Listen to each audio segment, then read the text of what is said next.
Welcome to Session 9 of the Catechism in a Year Supplementary Study. This session covers days 254 to 280, and our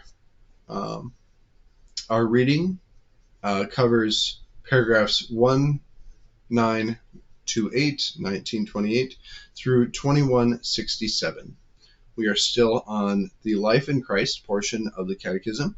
So this we will complete our reading of Section 1, Man's Vocation, Life in the Spirit, and we will begin Section 2, which begins the Catechism's explanation and understanding of the Ten Commandments. Chapter 2 concerns the human community, which we briefly began in our last at the end of our last session, and we will complete that here with Article 3 on social justice. Social justice is a condition provided for by communities that don't obfuscate the possibility of the individual receiving his or her due. Social justice is a virtue possessed by the community, resulting from the virtues of justice and charity being possessed by individuals in that community, and certainly its leaders. Equality subsists in recognizing the common dignity and rights of all men. And men, of course, here including men and women and children and all such. Differences arise according to God's plan among individuals, which are good. So the difference in culture and ethnicity, in understandings of things, perspectives, so to speak, that enrich kind of the world's perspective. Solidarity is precipitated in the context of social justice and charity. So it is the common choosing of the common good. Often solidarity is more spiritual than material in that way. So if you think about, at the end of our session last time, we discussed the way that a community should support for someone going through a rough time, or in between jobs and needs a place to stay, for example. It's that tendency to do that. That is what solidarity is. All right. So that's as much as we really need to talk about on social justice. I encourage you to rewatch that and to think about some of those statements, because I have myself. Chapter 3 concerns God's salvation, law, and grace. So according to the Catechism, 1975 paragraph, according to Scripture, the law is a fatherly instruction by God that prescribes for man the ways that lead to the promised beatitude, and proscribes the ways of evil. Proscribes, of course, means prohibits. He has not dealt thus with other nations, is a verse from Psalm. In every age, law is commonly interpreted as the oppressive force preventing joy. The Catholic understanding is that law is our guide to true happiness. That is, happiness whose cost is not a detriment, but the will of good and attainment of life, even eternal life. Law has always been a part of God's covenants, and it is only there for our needs and not His. So the oppressive interpretation of law is certainly a tactic of the enemy to get us to disobey God, and the reason why that disobedience is bad is because it hurts us, not because it necessarily hurts God, although the enemy intends it in a way that does hurt God, because God loves and does not will His creation to be destroyed. Article 2 concerns grace and justification. So this is the Catholic position, whence Protestants disagree with us. Their position seems to be God drags us along. All you have to do is say yes. The opposite extreme of their position is the Pelagians. The Pelagians' position is that God gave us a boat and the oar, and all we have to do is row.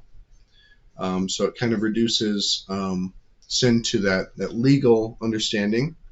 That legal understanding where you just have to obey the law is the Pelagian position. The Protestant position emphasizes the disease aspect, where you can't necessarily control, and once you're healed of it, you're healed of sin totally.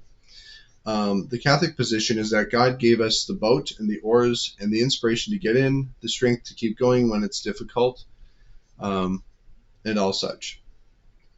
The thing is, we are not given what it takes. We are helped in every way to make it happen. We are not just given what it takes. We are helped in every way to make it happen. That is our salvation. So our salvation takes all that God has offered us, all that we can will that is good, and all that we are, and all that we become. If in theory salvation has been attained, we fail in love if we stop after that would-be point. So it's important to note that that the disease of sin is real just as much as the legal breach of sin is real. So to connect those two, we have to do things and receive healing, which fundamentally is our being impoverished of God's love. So we have to fill ourselves with God's love to heal the disease, and we have to do our part, whatever that does not necessarily concern the disease itself, and that concerns staying on the process of healing with the legal part. So there's an external and an internal dimension, and all that is very relevant. And so that is basically the Catholic position. Of course, encourage you to read more in depth on that, and there are other people that kind of help to develop that understanding. There are certain traditions, even in the Catholic Church, that kind of tend to understand it in their own way. So that's also can be helpful for you. But since that could be a whole, probably college course, we're not going to get any more in depth on that. We'll move on to Article 3. The Church Mother and Teacher. Especially in the context of our tendency to sin, in the forms of habit and hurt, the moral life is an act of liturgy, whence a sacrifice of self is made and God's grace finally supplies for. This connection between the liturgical sacramental life and the moral life arises due to the fact life is liturgy itself. Since sin is moral error, and that which is wrong with man, God and the Church are naturally concerned with moral rectitude. The Church, as our mother and teacher, helps guide man morally and spiritually to health, happiness, and holiness. It is precisely this effort that validates everything that the Church has to say about what is best for man and what is wrong with man. Psychology also validates the truth of these recommendations, and in many cases the Church consults medical science, psychology, and so forth in the development of teaching on new moral situations. The Church is careful not to consider information in modern ethics or psychology which is not properly vetted. For example, there is a camp of psychologists that consider sex as desired or as often as desired without reference to the nature of it as it relates to the cost of body and self and persons involved as therapeutic. Even if there were something relatively right about this position, evil may not be done that good be accomplished. And as such, there's likely more holistic, albeit difficult, solutions. Others understand this to be a misuse of the body, harmful to persons concerned, and thereby poor psychological functioning, that sex as desired and as often as desired. Which has been the Church's understanding since sex has a sacramental and biological function that has a very particular context and expression that is proper. What the Church recommends consistently ends up resulting from a more fundamental perspective, and thereby more correct than hasty scientific conclusions. Without the Church's involvement and well-ordered discussion of these issues by the hierarchy and assisting specialized theologians, saving truths of the faith would likely be lost to the convenience of the sinner, who without a means of informing one's conscience would easily be led astray by cultural norms, sometimes contrary or contradictory to goodness, and philosophies not interested in discomfort or consideration of minutiae which actual goods sometimes require. And all that being said, we continue on to section 2 of part 3 of the Catechism, the 10 Commandments. The first chapter concerns you shall love the Lord your God with all your heart, with all your soul, and with all your mind. Our first article in that chapter is the first commandment, but we shall begin considering the 10 Commandments first. The fact the 10 Commandments are so constricting compared to what we are tempted towards given man's fallen nature speaks to their legitimacy. Although at first glance these commandments are almost self-evident, for example, no one wants to be a murderer, avoiding breaching them technically can be difficult. The Catechism elaborates on important correlative considerations that seek to expose ways in which you may not be killing someone, but bringing detriment upon them, or when one is not committing adultery per se, but is compromising with temptation in its direction. No one, after all, wakes up a murderer or an adulterer, but makes a slow descent into closer and closer struggles until there is little will left to resist temptation, or in which a moment of weakness may be the difference between not being a murderer and becoming one. More to the point of our first commandment, morality has to do with a simple ordination of priorities. And so our first commandment is, you shall worship the Lord your God, and him alone shall you serve, and you shall have no other gods. You shall not make yourself graven images. The first 3 commandments are concerned with loving God above all else, so that forms our chapter 1, and not sparing any cost in following him. He has just rights over us, his creation, to be sure, but also his beloved, whom we choose. Our parents choose for us by proxy of commitment if we are too young in our baptism. This and that benevolent reign is worth it in itself as well, because if we choose other gods, or other goods that we would claim are higher than choosing God's input, we end up addicted or enslaved, as it were. The first commandment concerns whom, what we follow, states the fact of God's ultimate reign, and forbids acting or thinking contrary to it.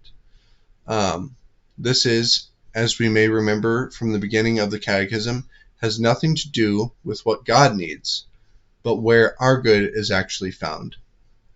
Answering this command in love is expressed in obedience and diligence in the spiritual life.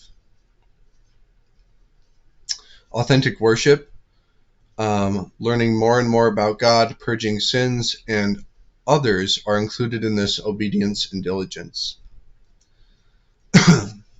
And we will cover the second commandment now, which is our last one for this session. And the second commandment concerns the Lord's name and oath-taking. So the second commandment concerns that which is sacred and most important truths, most especially the invocation of God. Breaking oaths that reference God as a witness call God to witness to lies. Catechism 2164 says, "Do not swear whether by the Creator or by any creature, except truthfully, of necessity, and with reverence," which is also cited from St. Ignatius of Loyola's Spiritual Exercises. In baptism, Christians are concerned with what one is named, and this extends from the Old Testament, whence names speak to mission and identity. Not using God's name wantonly respects God and his nature. The expression of love fulfilling this commandment requires is piety and religion, which, if you remember, is justice concerning God, giving God his due. Thank you for joining us again for this 9th session of the Catechism in a Year study. God bless you in your continued studies. Let us end in prayer. In the name of the Father, and the Son, and the Holy Spirit. Amen. Lord, we thank you for the gift of your commandments and for the gift of the possibility of joy and harmony with each other and ourselves. We thank you for your merciful nature to forgive our brokenness, our lostness, and your help and your grace to restore what we have lost as much as is possible. We ask all this as we pray. Our Father, who art in heaven, hallowed be thy name. Thy kingdom come, thy will be done, on earth as it is in heaven. Give us this day our daily bread, and forgive us our trespasses, as we forgive those who trespass against us. And lead us not into temptation, but deliver us from evil. Amen. In the name of the Father, and the Son, and the Holy Spirit. Amen. Thank you.